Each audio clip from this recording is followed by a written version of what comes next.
Selamat datang di podcast Suara Bela, suara warga sadar pajak Bengkulu, Lampung. Podcast ini adalah ruang ngobrol santai, tapi tentunya bermakna. Tempat kita bahas hal-hal penting seputar perpajakan dan tentunya update regulasi terbaru yang langsung berdampak ke rekan-rekan wajib pajak. Saya Andi dan hari ini kita akan membahas topik yang masih hangat di dunia perpajakan dan digital, yaitu PMK nomor 37 tahun 2025 tentang penunjukan pihak lain sebagai pemungut PPh pasal 22 dalam perdagangan melalui sistem elektronik atau PMSE.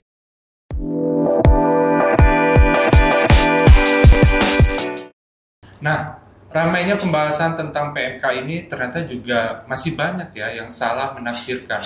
Jadi pada kesempatan ini kami akan coba luruskan kesalahpahaman yang sering terjadi. Kita akan bahas mitos atau faktakah seputar PMK 37 tahun 2025. Nah, di sini juga saya tidak sendiri ya. Pada kesempatan ini saya ditemani juga dengan dua narasumber yang luar biasa sekali, penyuluh pajak dari Kanwil, Bengkulu, dan Lampung. Kita perkenalkan di sini ada Bang Andi dan juga ada Kak Sonda. Terima kasih Mas Andi. Halo juga semua kawan pajak. Terima kasih Mas Andi, ya, salam semua kawan pajak di Kanwil, Bengkulu, dan Lampung. Wah, terima kasih ya, kita sudah didatangi oleh narasumber yang handal di sini kita hadirkan di podcast pada kesempatan kali ini ya. Nah, sebelumnya juga kita masuk bahas terkait PMK 37 itu, tentunya kita juga harus tahu ya, sebenarnya apa sih itu Kak PMK 37 itu? Mungkin dari Kak Sondang. Bagaimana, Kak? Kawan pajak, kalau misalnya baca aturan mungkin sebenarnya lebih baik ya, lebih ideal kalau misalnya kawan pajak punya waktu nanti dibaca dengan lebih runut, lebih detail begitu. Tapi untuk garis besarnya kawan pajak, PMK 37 tahun 2025 ini adalah aturan dari Menteri Keuangan yang intinya menunjuk platform digital. Apa sih platform digital ya, seperti marketplace, yaitu contohnya e-commerce dan sejenisnya ya. Misalnya mungkin kalau untuk nama yang sering didengar misalnya Tokopedia, Blibli, Shopee ya, tukang belanja biasanya agak langsung ya, langsung keluar. Untuk memungut pajak penghasilan pasal 22 atau sering kita sebut PPh pasal 22 atas transaksi jual beli yang terjadi di platform mereka. Nah, tujuan utamanya apa? Pemerintah bikin ini ya. Ini untuk meningkatkan kepatuhan pajak di sektor digital yang seperti kawan pajak juga tahu ini terus berkembang pesat. Coba kalau kawan pajak pikir lebih banyak belanjanya offline atau online sekarang. Tanya bahkan sama orang tua ya, yang untuk generasi lebih tuanya, lebih banyak belanja ke pasar kecuali untuk sayur-sayuran atau scroll-scroll begini belinya. Gitu. Nah, itu kawan pajak. Jadi jika ada dari kawan pajak yang misalnya jualan online atau coba-coba baru mulai merintis usaha juga dan bertransaksi melalui platform seperti Tokopedia, Shopee, Bukalapak, dan lain-lain. Nah, ini pajak yang akan dipotong langsung oleh platform. Jadi bukan di store sendiri oleh pedagang, begitu. Oh, baik. Itu garis besarnya ya. Secara garis besar seperti itu ya. Jadi ini terkait dengan e-commerce tadi ya Kak ya. Betul. Jadi yang bertransaksi ya di dalam e-commerce itu nanti akan dipotong pajak langsung PPh pasal 22 ya tadi Kak ya. Betul. Baik. Nah, kita lanjut lagi ya. Jadi kalau kita udah tahu seperti apa itu PMK 7, nah ini kita mungkin berbicara subjeknya nih. Siapa yang wajib dan siapa yang tidak nih. Nah, kira-kira apakah semua penjual online ini dikenai pajak nggak gitu Kak? Mungkin Kak Adi bisa bantu menyampaikan? Ya, ini kawan pajak, PMK 37 ini kan hanya mengatur mengenai mekanisme pemotongan. Sementara terkait dengan PPh-nya itu sebenarnya sudah diatur lebih dulu di PP 55 itu sudah diatur. Jadi sebelumnya itu mekanismenya adalah setiap penjual itu setiap penjual dia harus menyetorkan sendiri PPh atas penghasilan yang diterimanya. Nah, dengan PMK 37 ini mekanismenya dibalik, jadi yang memotong adalah pihak marketplace-nya. Nah, apakah semua penjual itu akan dipotong PPh 22? Nah, tidak selalu. Nah, kita mengacu ke aturan-aturan yang sebelumnya yang memang sudah ada. Di PP 55 itu orang pribadi yang memiliki penghasilan sampai dengan 500 juta itu tidak dikenakan, tidak ada kewajiban untuk membayar pajak. Ya. Jadi ketika para seller di marketplace memiliki penghasilan dalam 1 tahun tuh masih di bawah 500 juta, itu tenang saja tuh, tidak perlu dikenakan ya. Sepanjang dia bisa membuktikan atau menyampaikan surat pernyataan bahwa penghasilannya di bawah 500 juta tadi ya.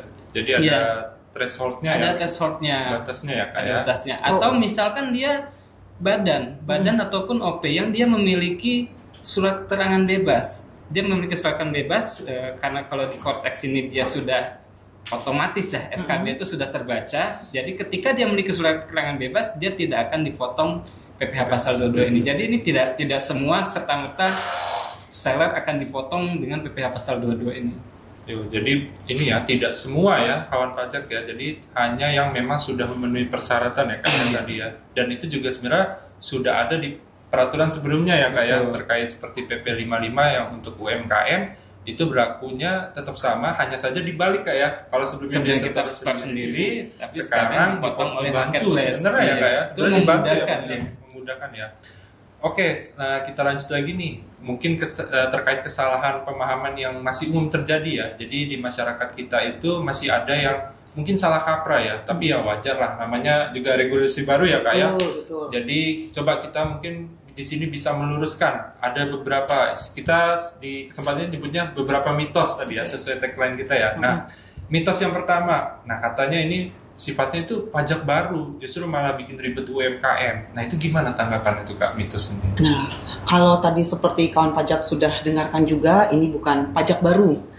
Tadi kan Kak Adi juga sudah cerita ya mengenai bahwa ini sebenarnya juga tidak tumpang tindih. Ini malah seperti kayak komplementer untuk aturan yang sebelumnya. Sudah ada. Iya, yang sudah ada. Ini adalah mekanismenya yang baru. Pajaknya bukan pajak baru. Maksudnya bagaimana bukan pajak baru?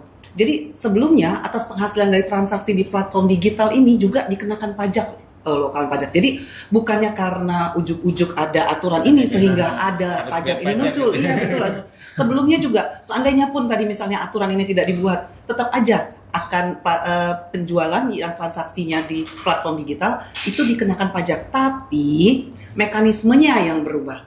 Kalau misalnya dulu harus disetor sendiri ya, sama pelaku UMKM, oleh pelaku UMKM, ini malah jadi malah lebih ribet dulu kalau kita lihat ya, karena kan jadinya dia sendiri harus bikin betul. Ada step lagi. Ada step lagi. Sedangkan ini mekanismenya ini langsung dipotong, dipungut oleh marketplace. Sehingga kalau kita pikir ini malah menurut saya juga itu UMKM friendly ya. Jadi kalau dibilang menyusahkan UMKM itu tidak sama sekali. Secara mekanisme juga memudahkan, dan kalau misalnya kawan pajak juga ingat tidak ada dokumen yang bertambah. Kenapa? Betul. Karena invoice-nya sendiri yang digunakan di dalam transaksi yang memang sudah terlaksana. Seperti kawan pajak misalnya kalau misalnya di Topet kan ada tuh invoice-nya ya. Pada saat belanja kan ada tuh yang jelas. Bisa download ya. Betul, bisa di-download, bisa juga nggak usah gitu kan ya. Nah, itu sudah dianggap sebagai salah satu bukti potong. Demikian. Jadi tujuannya memang untuk memudahkan pelaporan atau simplifikasi. Tidak ada penambahan beban administrasi. Iya, tidak mengurangi beban administrasi perpajakan bagi para pedagang, terutama lagi-lagi yang UMKM, karena pemerintah juga memaklumi kalau UMKM itu kan itu masih semangat-semangatnya terutama di seluruh tenaganya itu untuk apa? Untuk memajukan usahanya. Ini adalah salah satu juga dari pemerintah. Ya udah kita bikin simple aja biar mereka bisa mikirin bagaimana memajukan usahanya. Betul. Dan nggak mikirin buat bikin billing lagi. Betul. Terima beres ya. Betul. Jadi tinggal nunggu aja bukti kayak semacam invoice itu udah dianggap sebagai. Sudah benar. Jadi tidak ada dokumen baru. Nggak ada, tidak pajak baru, tidak ada dokumen baru tambahan. Apa yang baru? Mekanismenya. Itu yang jadi mungkin kita berkali-kali kita ingat. Ini pajak enggak. Mekanismenya aja. Tadinya aku mesti bayar sendiri, mesti store sendiri. Ini sekarang aku diambilin sama si Topet. Atau aku diambil, dipungut oleh Blibli begitu. Mesti ngitung sendiri juga dari sebulan berapa. Sebulan berapa. Nah, kalau ini kan dia kan secara otomatis maksudnya jadi tanggung jawabnya si e-commerce ya. Jadi dengan adanya PMK ini ditunjuk, nah nanti akan dibantu untuk menghitung pajaknya gitu ya Kak Sondang ya. Jadi kembali lagi tegaskan bahwa mitos ini tidak benar ya kan? Tidak benar. Tidak benar.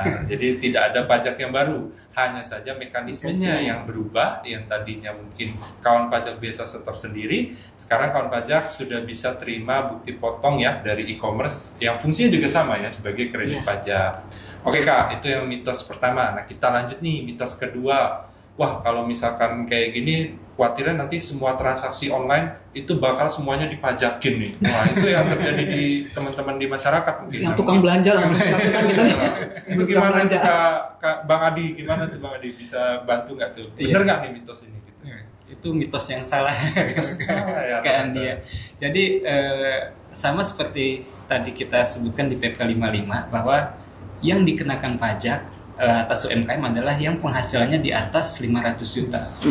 Jadi ketika wajib pajak orang pribadi, ini untuk kita bicara orang pribadi yang penghasilannya di atas masih di bawah 500 juta itu tidak dikenakan pajak. Jadi ya tidak perlu khawatir misalnya Mas Andi punya akun di katakanlah marketplace, jual di marketplace, selama penghasilannya masih di bawah 500 juta itu tidak dikenakan pajak. Jadi tidak semua seller di marketplace itu akan dikenakan potongan PPh pasal 22 ini. Hanya yang untuk OP hanya yang di atas 500 juta. Ya. Nah, untuk badan, kalau badan memang tidak ada threshold batasannya. Dianggap sudah lebih matang ya. Lebih matang.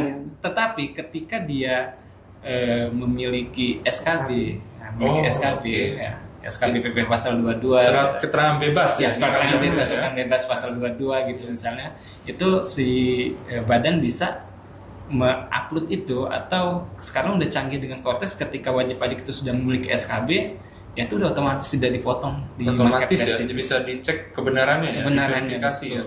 Jadi tidak semua transaksi online dipajaki aja. Nanti misalnya Mas Andi, wah di sini saya nanti dipungut pajak, saya nggak mau jualan lagi di sini, nggak gitu, semangatnya bukan itu ya.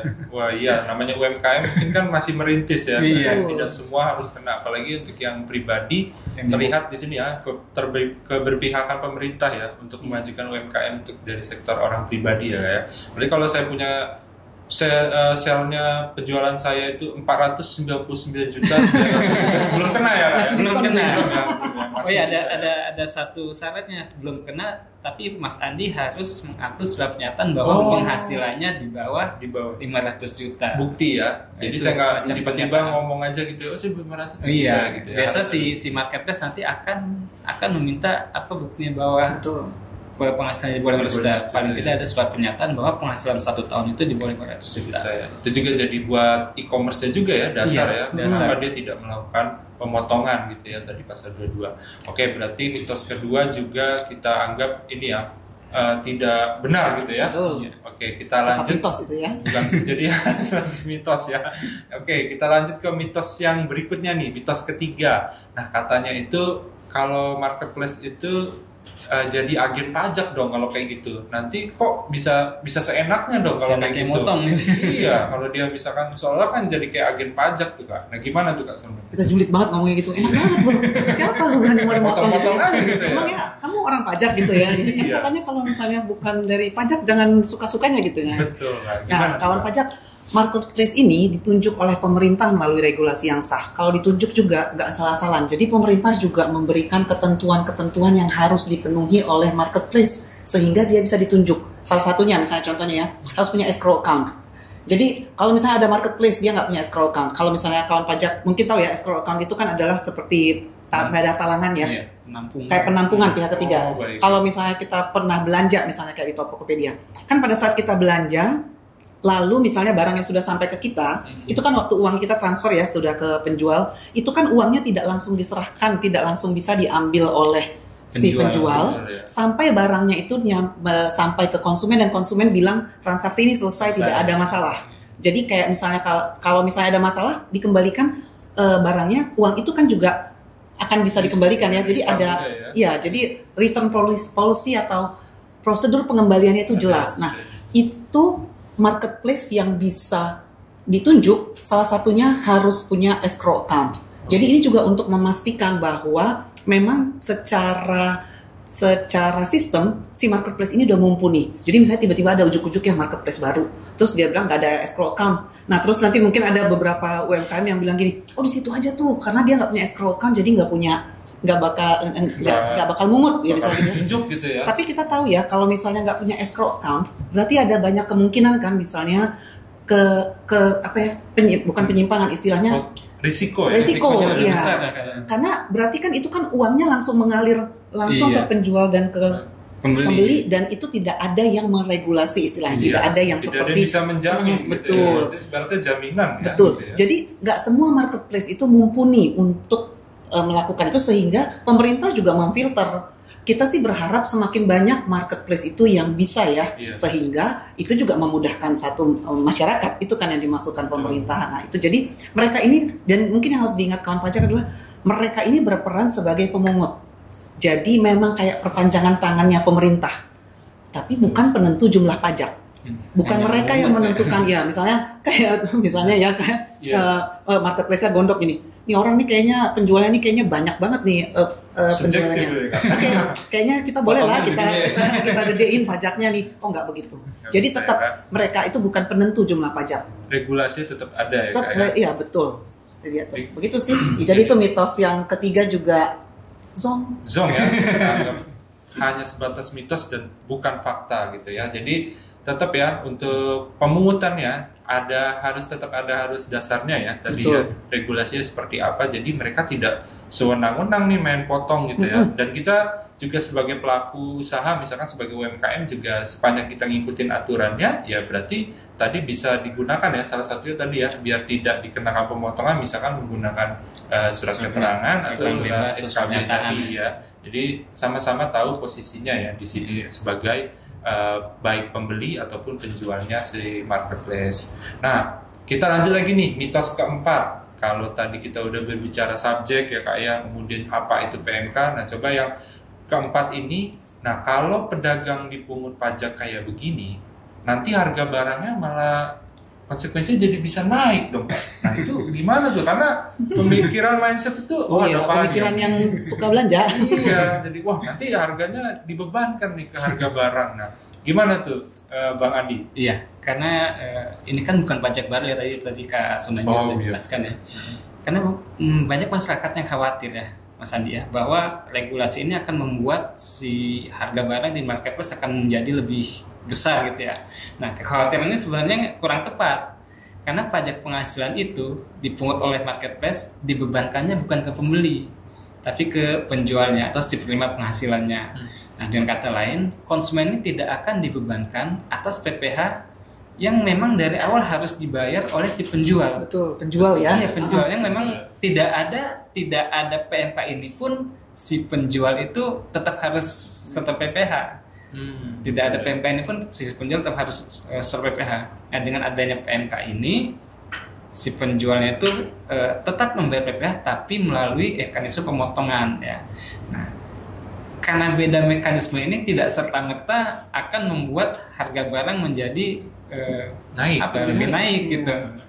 Karena PPh ini sifatnya adalah pajak subjektif ya, yang dikenakan ke si subjek pajaknya, yang mendapatkan penghasilannya, bukan pajak objektif atas objek barangnya. Jadi yang dikenakan pajak adalah si penjual sebagai penerima penghasilan, yaitu tidak otomatis akan menaikkan harga barangnya.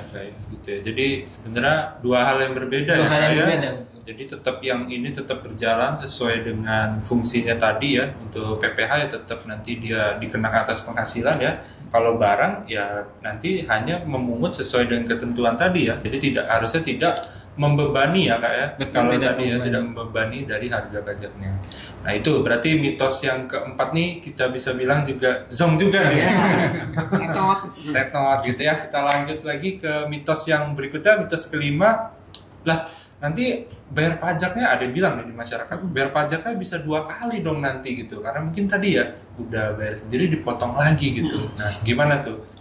Nah, jelas tidak kawan pajak, karena kalau kita tahu itu tadi kan sudah dia punya bukti potong ya. Bukti potong tersebut itu bukti bahwa si penjual ini, bahwa kita misalnya ada penjual di online ini sudah membayar pajaknya kan, dan itu bisa digunakan sebagai kredit pajak saat kawan pajak melaporkan SPT. Jadi nggak akan rugi, nggak akan ada 2 kali. Istilahnya sebenarnya sama yang tadi seperti Bang Adi ceritain ya. Kalau misalnya kan dia sudah bayar pajaknya nih. Ini bayar pajaknya nanti pada saat memperhitungkan pajaknya lagi, ya ini bisa diperhitungkan sebagai pengurang, sebagai kredit pajak ya. Ya kalau mungkin buat dari kawal pajak mungkin sebagai pengurang buat ngurangin apa yang harusnya dibayar begitu. Jadi nggak 2 kali dikenakan pajak atas penghasilan yang sama. Ya. Untuk yang dijual lewat marketplace ini ya. Betul. Jadi sebenarnya sudah boleh pilih salah satu ya Kak ya. Sebenarnya kalau sudah dipotong berarti nggak usah perlu bayar gitu ya. Kalau misalkan dia sudah dipotong gitu ya. Karena itu sebenarnya fungsinya udah sama gitu ya. Betul. Jadi harusnya nggak ada lagi istilah bayarnya sampai 2 kali nih. Mungkin karena memang masih tetap ada kewajiban melaporkan SPT ya. Jadi dia pikir ini kayaknya bayar 2 kali nggak, nanti saya hitung lagi nggak. Betul, menghitung lagi. Karena bisa jadi begini, kan kawan pajak mungkin juga meskipun jualan online, bisa jadi juga berjualan offline. Nah mungkin yang offline itu memang harus dihitung lagi. Ya. Nah hitung lagi ya dibayar. Ya kalau untuk yang offline karena dia belum dipotong, belum dipungut, belum dibayar kan berarti istilahnya ya itu tetap harus dibayar. Tapi untuk penghasilan yang sama. Jadi untuk misalnya tadi transaksi misalnya dengan saya transaksi online dengan Bang Adi. Saya transaksi offline dengan Mas Andi. Nah, untuk yang transaksi online dengan Bang Adi itu saya sudah dipotong. Jadi istilahnya atas transaksi ini sudah pajaknya sudah dibayarkan. Tapi atas transaksi dengan Mas Andi ini belum. Ini jadi pada saat dihitung lagi nanti, nah itu mungkin yang itu pada saat dibayarkan, maka kita akan perhitungkan dari kedua penghasilan ini. Tadi pajak yang dibayarkan untuk Bang Andi tadi yang Bang Adi yang online tadi itu sudah bisa menjadi kredit pajak atau pengurangnya begitu. Jadi nggak ada 2 kali. Nggak ada 2 kali ya. Nggak. Jangan sampai malah nggak dibayar ya. Oh iya. Jadi ini udah dibayar padahal beda penghasilannya. Jadi tetap ya tidak ada pengenaan pajak 2 kali untuk objek yang sama gitu ya ibaratnya gitu karena sudah digantikan dengan pemotongan tadi. Jadi mitosnya tidak bisa dibuktikan kebenarannya gitu ya. Oke. Itu yang sering kita dengar soalnya ya mitos-mitos tadi ya. Karena kita masyarakat awam mungkin tidak paham hanya ngikutin aja apa yang lagi rame nih. Tentunya memang dunia usaha digital ini kan sedang berkembang pesat ya, terutama di era saat ini ya. Jadi kalau memang nggak diatur dengan baik, pasti akan menimbulkan ketimpangan pajak ya, ketidakadilan antara yang jual online sama jual offline. Nah, dengan adanya PMK 37 tahun 2025 ini, maka pemerintah ingin menciptakan level playing field yang lebih adil gitu ya. Tadi kan penjelasan Bang Adi, penjelasan Kak Sondang tadi sudah menjelaskan ya bahwa di sini antara offline dan online itu jadi sama gitu ya kedudukannya. Yang offline bisa setor sendiri, yang online nanti dibantu dengan pemotongan dari pihak e-commerce yang sudah ditunjuk. Jadi pajak itu bukan hanya soal beban kawan-kawan pajak semua, tapi soal kontribusi. Nah, dengan semakin adilnya sistem yang kita terapkan, maka semakin ringan pula untuk kita semua menjalankan. Baik kawan pajak, itu dia pembahasan kita hari ini soal PMK 37 tahun 2025 dan bagaimana kita bisa memahaminya secara tepat dan benar. Semoga setelah ini kita tidak lagi salah dalam memahami soal pemungutan PPh 22 di platform digital. Terima kasih sudah mendengarkan Suara Bella. Jangan lupa follow, share, dan sampai jumpa di episode berikutnya. Semangat belanja untuk UMKM. Terima kasih. Terima kasih.